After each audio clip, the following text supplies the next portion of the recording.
طيب now the third and the last force acting from a distance. acting from a distance هني بس 3: الويت، المagnetic، واخر واحد اللي هو electric force.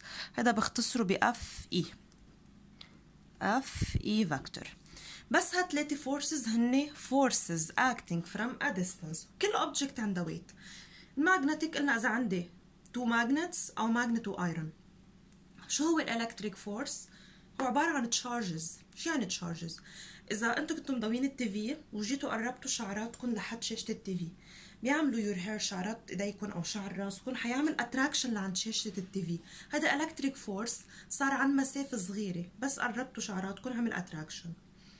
أو مثلا إذا بتجيبوا البن بتعملوا له رابينج من هون، بتعملوا له رابينج، قلم بيك عادي بتعملوا له رابينج من هون، بتحفوه وبتقربوه على شقف ورق صغيره، small pieces of paper. بترجعوا بتقربوه على هي الشقف الورق بعد ما حفيتوه. اكيد انتوا بس تحفوه هون صار تشارجد القلم، لانه على الحف by rubbing this pen هذا البن بصير تشارج. شو يعني تشارج؟ انتوا بتعرفوا انه الالكترونز بيتحركوا على الانرجي ليفلز، فلما عم نعملوا رابينج بنخلي الالكترونز تتحرك، هو رح يخسر الكترونز او يربح الكترونز فصار تشارجد. اوكي، ساعتها بس رح قربوا انا على small pieces of paper رح يعملوا attraction. هذا electric force وصار عن certain distance. اوكي، معناتها الالكتريك فورس بصير كمان عن distance معينه. اذا بتعملوا رابينج للبالون، بتجيبوا بالون وبتحفوه وبتقربوه على شعركم كمان، رح يعملوا كمان لشعركم اتراكشن. معناتها عم يعمل اتراكشن للشعر من certain distance، انتوا بس قربتوه على الشعر قرب لعند شعراتكم.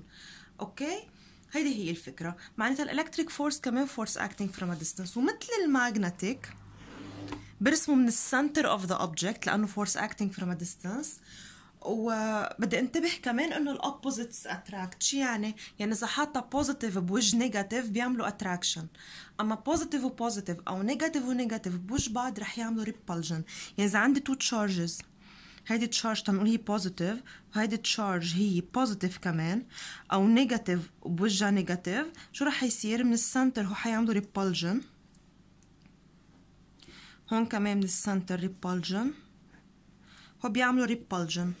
اوكي، لانه حاطه like charges facing each other.